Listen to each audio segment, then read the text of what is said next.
Welcome to the Dental Team Podcast. I'm your host, Kira Dent, and I have this crazy idea that maybe I could combine a doctor and a team member's perspective because let's face it, dentistry can be a challenging profession with those two perspectives. I've been a dental assistant, treatment coordinator, scheduler, biller, office manager, regional manager, practice owner, and I have a team of traveling consultants where we have traveled to over 165 different offices coaching teams. Yep, we don't just understand you, we are you. Our mission is to positively impact the world of dental, and I believe that this podcast is the greatest way I can help elevate teams, grow VIP experiences, reduce stress, and create A-teams. Welcome to the Dental A-Team Podcast. Hello, Dental A-Team listeners. This is Kira, and you guys, I hope you're so excited because today, Tiff and Brit are coming at you guys hot today. All things Handbook updates. I know you're super excited for that. Truly though, if you guys can get those operations manuals updated on a consistent basis, life's going to be so much easier. So I hope you guys love it. As always, hello, Dental A-Team listeners. This is Tiffany, and you are here on Dental A-Team Consultant Takeover, where the traveling consultants take over the mic and share tips and tricks from hundreds of offices nationwide. And I am so excited today. And with one of my favorites ever, my favorite human beings, I have Brittany here. We've been chit-chatting a ton this morning through logistics of just like how our lives are as consultants. And I'm so excited to be here with you today, Brittany. Thank you.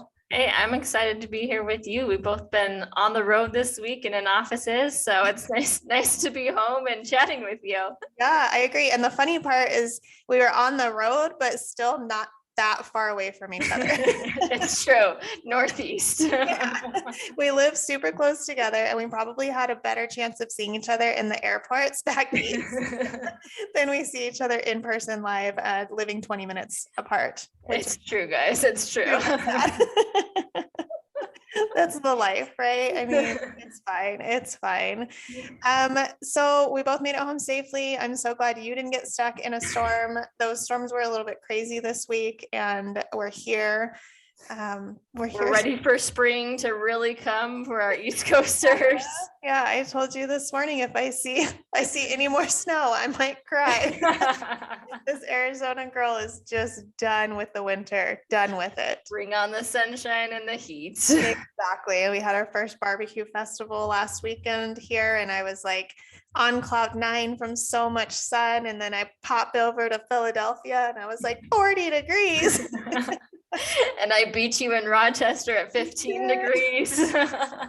Insanity, I tell you, insanity. But we love what we do. We love our offices, and clearly we come rain, sun, shine, snow, hail, whatever the case may be. That's how much we love it. We love you so much. We will come no matter what, most days.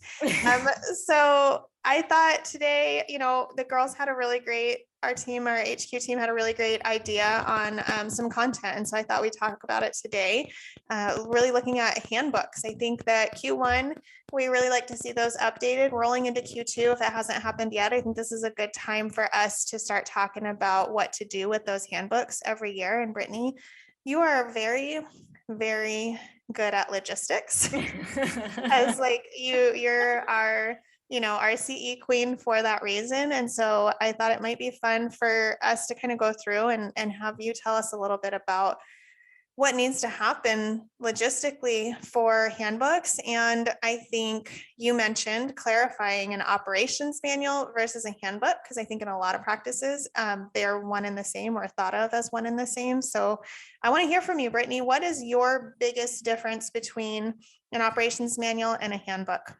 Yeah, so I think it's always worthwhile to clarify, because for sure when we're talking to offices, it's often something that gets kind of confused or just thrown together that we think it's one, and they are very different. I think the biggest difference is that our handbook is like our HR. That's all of our policies when it comes to like our hiring, our expectations on an HR end, benefits, all of that stuff is what goes into our handbook. Whereas operations manual is more of like the how we do what we do. That's our systems. That's our how we, check patients in, how we verify our insurance. It's all of that more how a dental office runs kind of piece of things. So thinking of it that way, which is where when it comes to handbooks, we've had a lot of experience with them since, right? Both you and I we've managed offices, and we've definitely been very familiar with what's in our handbook. Enforcing those rules. Exactly. And helping to guide us to make sure we keep things fair and the same across the board. But ultimately that handbook, I rely heavily on either like a CEDAR HR company and lawyer to review it. That's one thing that really needs to be on point and make sure I'm in compliance with my state, and everything that needs to be in there. So when it comes to that time of year, which every year absolutely review that handbook, I kind of look through it and say, all right, what are some things that I've dealt with maybe on the HR side of things where we might need to clarify some things in our handbook for our team members and future team members. So what updates do we need to do? Check in with my HR company. What things like for my state have maybe changed within the last year that I need to make sure I've got in here that I'm compliant with.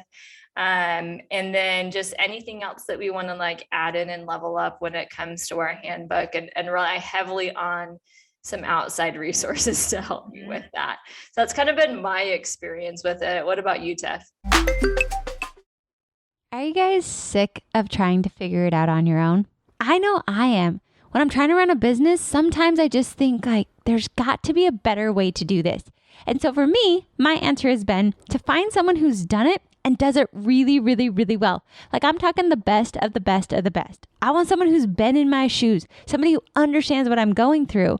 When I was looking for the consulting business, I found a coach who literally has run a consulting business. Well, that seems like the perfect fit. So you guys, right now we have a few spaces open in our Platinum Consulting. That is in the consulting where we actually come to your practice. We help you get systems implemented. We don't just tell you what systems to implement. We actually implement them with you and for you. You guys, it is one of the best investments I've ever made is to hire a coach who understands the business I'm in, who's lived it, who's done it. And that's what we in the Dental team do. We literally physically fly to you. So if you're sick of trying to figure it out on your own, if you just want somebody who understands you, join our Platinum. I'd love to have you. I'd love to have our consulting team come out and see you, be in your office, be with your team, and truly help you get onto the easy path of dentistry. It doesn't have to be hard. So join us in the Platinum. We'd love to have you. Yeah, for sure. I really like what you said there about like taking inventory of what's been coming up. I think that's huge. I know one of my favorite stories, from my past is dealing with dress code. Like, I don't know why dress code's so difficult. Like, I think we did it in high school. Like, we've had dress code almost our entire lives, but that's fine.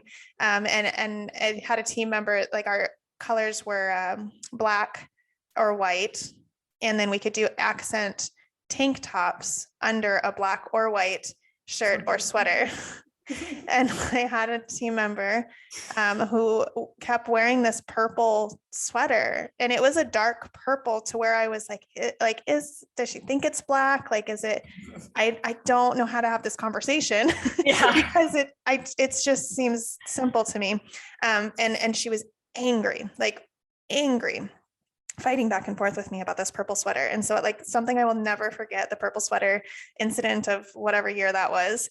And it just, those are the types of things that you have to make sure are super clear and clarified in your handbook. And so when you say like take inventory, those are the things that I think of, like what did I come up against with my team members that seemed like this should be common knowledge, or, it should just be a duh situation, but what did I come up against that made it difficult for me to be a manager or make me feel like I had to micromanage someone? And so I like your inventory of that, of really what needs to be updated or changed, just within simple things like that. But then also, like you said, chatting with a someone who can help with state specific things, like an HR company like CEDAR. They're fantastic, and they do all the digging for us. And then there's also employee lawyers, and employer lawyers, things like that we had access to as well. So I know one year our sick leave in Arizona. We never had sick leave before. We just had PTO. And you just had to use your PTO if you wanted to get paid while you had the flu.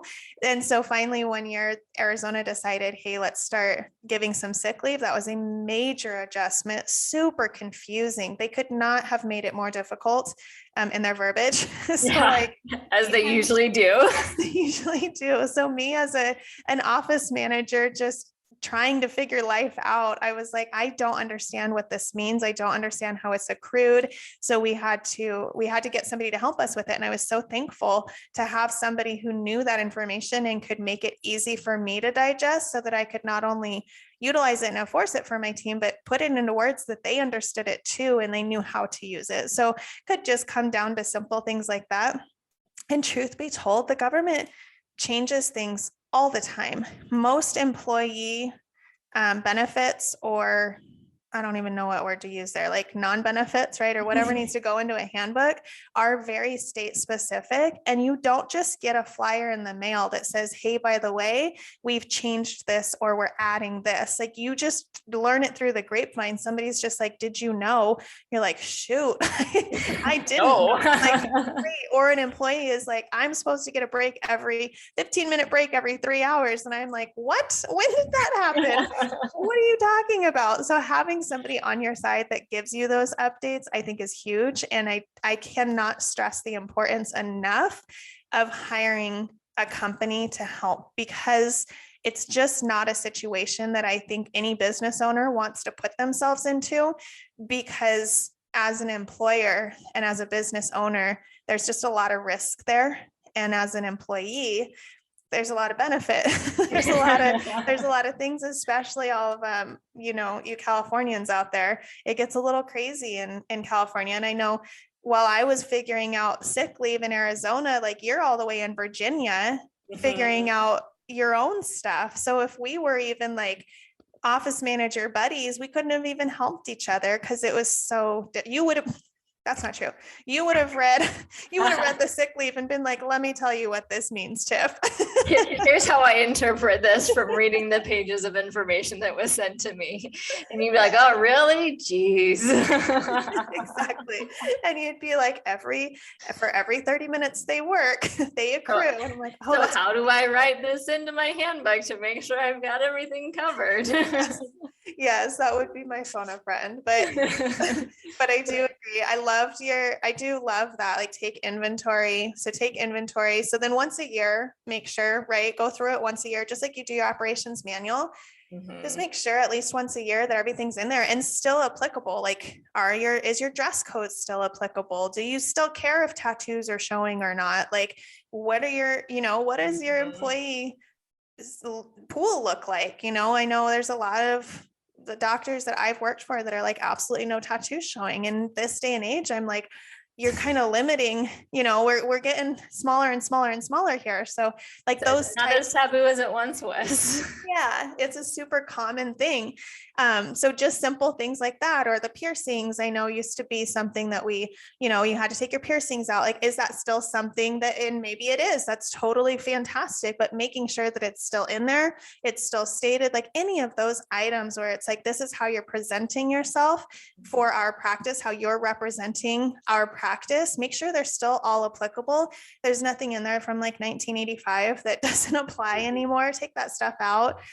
Just update it, making sure we're utilizing a company that helps us with any laws, things like that. And when you think about the things that are kind of taking inventory and that frustrate you, I know like sometimes I'll talk to doctors and it's like, well, maybe it's around PTO or it might be around something else. And I'm like, well, what does your handbook say? Right? Like I'm the detail person. I'm going to ask like, well, what information have we given this team member? And are they doing the thing that we asked them to? Is it just, we haven't communicated it and you're getting frustrated over something that just they haven't been informed of, so they don't know. Yeah. So like, where can you level up on that to be able to have things be crystal clear? If it's your vacation policy isn't really clear and someone takes off a bunch of time and you're frustrated over it, well, it's fair. Like they're planning within the construct of what you've given them. So maybe you need to give a little bit more guidance to minimize the frustration and to make sure it's just clear with everybody.